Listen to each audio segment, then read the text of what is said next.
أعوذ بالله من الشيطان الرجيم.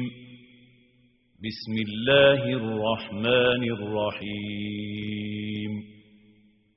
الحمد لله رب العالمين الرحمن الرحيم مالك يوم الدين. إياك نعبد وإياك نستعين. اهدنا الصراط المستقيم صراط الذين أنعمت عليهم غير المغضوب عليهم ولا الضالين.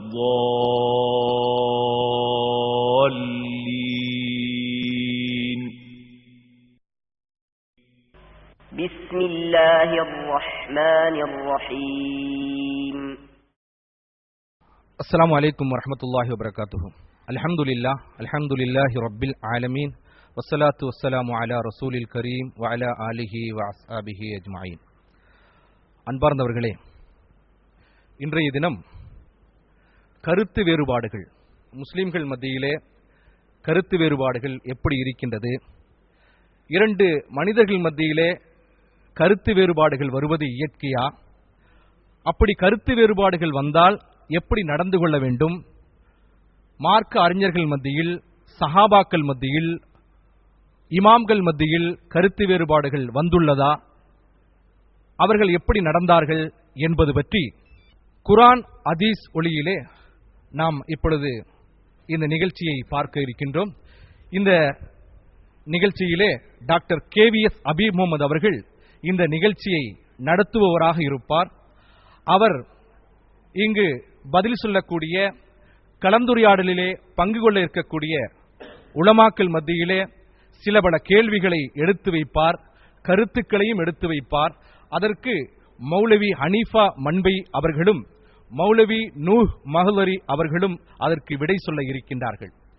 அதற்கு பின்பு அவர் கேள்வி கேட்டு பதில் சொல்லிய பிறகு அதிலே மேலும் விளக்கம் இருக்கிறது அல்லது அது தவறு, வேறு ஏதாவது கேள்வி அல்லது மாற்று கருத்து இருந்தால் உலமாக்களாகிய நீங்கள், அறிஞர் பெருமக்களாகிய நீங்கள் உங்களுடைய விளக்கத்தை, கேள்வியை எடுத்து வைக்கலாம். இதோ இப்பொழுது டாக்டர் KVS அபீப் முகமது அவர்கள் நிகழ்ச்சியை தொடங்கி வைப்பார். அவருடைய துவக்க உரையுடன் இந்த நிகழ்ச்சி ஆர்வமாகும். எல்லா புகழும் அல்லாஹுக்கே. பிஸ்மில்லாஹிர் ரஹ்மானிர் ரஹீம். பிஸ்மில்லாஹிர் ரஹ்மானிர் ரஹீம். அளவற்ற அருளாளனும் நிகரற்ற அன்புடையவனுமாகிய எல்லாம் வல்ல அல்லாஹ்வின் திருநாமம் போற்றி ஆரம்பம் செய்கிறேன். உங்கள் அனைவருக்கும் அஸ்ஸலாமு அலைக்கும் வரஹ்மத்துல்லாஹி வபரகாத்துஹு. இஸ்லாம் மனித சமுதாயத்திற்கு வழங்கிய அருட்கொடைகளிலே மிக முக்கியமானது சகிப்புத்தன்மை. தன்னோடு மாற்று கருத்து கொண்டவர்களையும் கூட இஸ்லாம் சகித்துக் கொண்டது. பிற சமயத்தவர்களுடைய தெய்வங்களை திட்டக்கூடாது என்று இஸ்லாம் சொல்லியது. வலா தசுப்புல்லதீன யதுஊன மின் தூனில்லாஹ், அவர்கள் வணங்குகின்ற அல்லாஹ் அல்லாதவற்றை நீங்கள் திட்டாதீர்கள். உங்களுடைய மார்க்கத்தை அவர்கள் மீது திணிக்காதீர்கள். லா இக்ராஹ ஃபித்தீன்.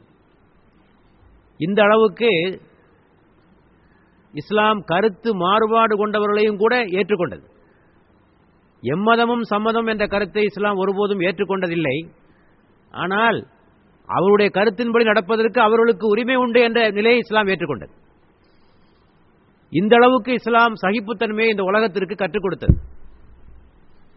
ஆக இன்னொரு மதத்தோருடைய வேறுபாட்டுக் கொள்கையை ஏற்றுக்கொள்கின்ற இஸ்லாம் தனது மதத்தை பின்பற்று மத்தியில் ஏற்படக்கூடிய கருத்து வேறுபாடுகளுக்காக மோதிக்கொள்வதை இஸ்லாம் ஒருபோதும் அனுமதிக்காது. கருத்து வேறுபாடுகள் எப்போதும் இருந்து கொண்டேதான் இருக்கும். இங்கே அறிஞர்கள் உங்களுக்கு விளக்கமாக சொல்வார்கள். சஹாபாக்களுக்கு மத்தியில் எப்படி கருத்து வேறுபாடு இருந்தது, பின்னர் வந்த தாபீன்களுக்கு மத்தியிலே எப்படி கருத்து வேறுபாடு இருந்தது, அதற்கு பின்னர் வந்த இமாம்களுக்கு மத்தியிலே எப்படி கருத்து வேறுபாடு இருந்தது, அந்த கருத்து வேறுபாடு மத்தியில் அவர்கள் எப்படி ஒற்றுமையாக வாழ்ந்தார்கள், ஒருவரை ஒருவர் எப்படி மதித்து வாழ்ந்தார்கள் என்பதெல்லாம் இஸ்லாமிய வரலாறு நமக்கு தருகின்ற ஒரு பாடம். கருத்து வேறுபாடுகளுக்காக எந்த இமாமும் ஒருவரை ஒருவர் மோதிக்கொண்டதும் இல்லை, பள்ளிவாயல்கள் கருத்து வேறுபாடுகளுக்காக சண்டை போட்டுக் கொண்டதும் இல்லை. இப்படித்தான் கிட்டத்தட்ட 14 நூற்றாண்டு காலம் இஸ்லாமிய வரலாற்றிலே கழிந்திருக்கிறது. அந்த அளவுக்கு முஸ்லிம்கள் முதிர்ச்சி பெற்றவர்களாக இருந்தார்கள். ஆனால் ஏனோ சமீப காலமாக இந்த முதிர்ச்சி நிலை குறைந்து மோதல் சூழ்நிலை சமுதாயத்திலே உருவாகியிருக்கிறது. தன்னுடைய கருத்து மட்டுமே சரி, மற்றவருடைய கருத்தெல்லாம் தவறு, தன்னுடைய கருத்தை ஏற்றுக்கொண்டவர்கள் மட்டுமே நேர்வழியில் இருக்கிறார்கள், மற்றவர்கள் எல்லாம் மோசமான வழியில் இருக்கிறார்கள் என்று சொல்லக்கூடிய ஒரு நிலை உருவாகி முஸ்லிம் உம்மத்தை சின்னாபின்னப்படுத்தியதோடு முஸ்லிம் உம்மத்தை பலவீனப்படுத்திவிட்டது. இந்த நிலை தொடர்வது நல்லதல்ல. ஆக எங்கோ இவர்கள் தவறாக புரிந்து வைத்திருக்கிறார்கள். கருத்து வேறுபாடுகள் குற்றிய கருத்துக்களிலே இவர்களுக்கு எங்கோ ஒரு ஊனம் ஏற்பட்டிருக்கிறது, புரிதலிலே எங்கோ தவறு ஏற்பட்டிருக்கிறது. ஆகவே இதை சரி செய்து கருத்து வேறுபாடு வருவது மார்க்கத்தில் இயற்கைதானா, எதிலெல்லாம் கருத்து வேறுபாடு வரலாம், எதில் வரக்கூடாது, ஒருவேளை கருத்து வேறுபாடு வந்தால் எப்படி நடந்து கொள்ள வேண்டும், கருத்து வேறுபாடு கொண்டதற்காக இன்னொரு தரப்பினரை காஃபிர் என்று சொல்வது சரியா, இது போன்ற பல்வேறு கேள்விகள் நமக்கு முன்னாலே இருக்கிறது. இந்த கேள்விகளுக்கு உரிய விடையை தருவதுதான் இந்த நிகழ்ச்சியினுடைய நோக்கம். இதை சொல்வதற்காக நம்மிடத்திலே 2 அறிஞர்கள் வந்திருக்கிறார்கள். ஒன்று மௌலவி ஹனீஃபா மன்பை அவர்கள், இன்னொருவர் நூஹ் மௌலவி அவர்கள், மஹல்லரி அவர்கள். இருவரும் இந்த துறையிலே நீண்ட காலம் பயிற்சி பெற்றவர்கள், ஆழ்ந்து சிந்திக்கக்கூடியவர்கள், சிறந்த பேச்சாளர்கள். இதுபோன்ற கருத்துக்களுக்கு பல காலமாக பதில் சொல்லி வருபவர்கள்.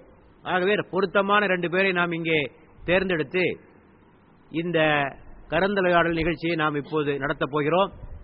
இதன் மூலமாக மக்களுக்கு ஒரு தெளிவு கிடைக்க வேண்டும். ஒரு தெளிவு கிடைக்க என்பதுதான் இந்த நிகழ்ச்சியினுடைய ஒரு நோக்கம். ஆக அந்த அடிப்படையிலே இந்த நிகழ்ச்சி இப்போது ஆரம்பமாகிறது. முதலாவதாக நாம் அவர்களுக்கு கேட்க விரும்புகிற கேள்வி என்னவென்று சொன்னால், மார்க்கத்தில் கருத்து வேறுபாடு தோன்றுவது இயற்கையா? பல பேர் என்னறாங்க, கருத்து வேறுபாடே வரக்கூடாதுங்க, ஒரு கருத்து தாங்க, வேற கருத்தே கிடையாது, இதுல என்ன மார்க்கத்தில் என்ன கருத்து வேறுபாடு வரலாம் என்று பலர் சொல்லுகிறார்கள். மக்களிலே பலர் அதை நம்புகிறார்கள். நாம் இவ்விடத்தை கேட்கிறோம், மார்க்கத்தில் கருத்து வேறுபாடு வருவது இயற்கையா? பிஸ்மில்லாஹிர் ரஹ்மானிர் ரஹீம். பிஸ்மில்லாஹிர் ரஹ்மானிர் ரஹீம். அல்ஹம்துலில்லாஹி ரப்பில் ஆலமீன் வஸ்ஸலாத்து வஸ்ஸலாமு அலா சய்யிதுல் முர்சலீன் வ அலா ஆலிஹி வ ஸஹ்பிஹி அஜ்மஈன். கண்ணியத்திற்குரியவர்களே, மார்க்கத்தில் கருத்து வேறுபாடு வருவது இயற்கைதான். கருத்து வேறுபாடு வராத ஒரு சமூகத்தை உருவாக்குவோம் அல்லது உண்டாக வேண்டும் என்பது அல்லாஹும் அல்லாஹுடைய தூதரும் சொல்லாத ஒன்று. நபி ஸல்லல்லாஹு அலைஹி வஸல்லம் அவருடைய காலத்திலேயே கருத்து வேறுபாடு இருந்திருக்கிறது. பிரபல்யமான ஒரு சம்பவம் புகாரி என்ற நூலில் பதிவு செய்யப்பட்டது. இப்னு உமர் ரலியல்லாஹு தஆலா அன்ஹு அறிவிக்கக்கூடிய அந்த சம்பவம், அஹல் யுத்தம் முடிந்த பொழுது ஸல்லல்லாஹு அலைஹி வஸல்லம் அவரிடத்தில் சஹாபாக்கள் வந்த பொழுது நபி ஸல்லல்லாஹு அலைஹி வஸல்லம் பனு குரைலா என்று சொல்லக்கூடிய ஒரு இடத்திற்கு சென்று அசரு தொழுங்கள் என்று சஹாபாக்களிடம் சொன்ன அந்த சம்பவம். சஹாபாக்கள் செல்லுகின்றார்கள் பனு குரைலா என்று சொல்லக்கூடிய யூதர்கள் வசிக்கக்கூடிய இடத்திற்கு. ஆனால் அசரு தொழுகையை அங்கு சென்று தொழுங்கள் என்று சொன்ன ரசூலுல்லாஹி ஸல்லல்லாஹு அலைஹி வஸல்லம் அவருடைய அந்த உத்தரவை சஹாபாக்கள் எப்படி புரிந்து கொண்டார்கள்? செல்லுகின்ற பாதி வெளியிலேயே அசர் தொழுகையுடைய நேரம் வருகின்றது. எனவே ஒரு கூட்ட மக்கள் என்ன செய்கின்றார்கள்? நபிகள் நாயகம் ஸல்லல்லாஹு அலைஹி வஸல்லம் அங்கு சென்று தொழுங்கள் என்று சொன்னது வேகமாக சென்று சேர்வதற்குத்தான். எனவே இந்த தொழுகையுடைய நேரத்திலேயே நாம் தொழுகையை முடித்துக் கொள்வோம் இங்கு என்று சொல்லி ஒரு கூட்டம் தொழுகின்றார்கள்.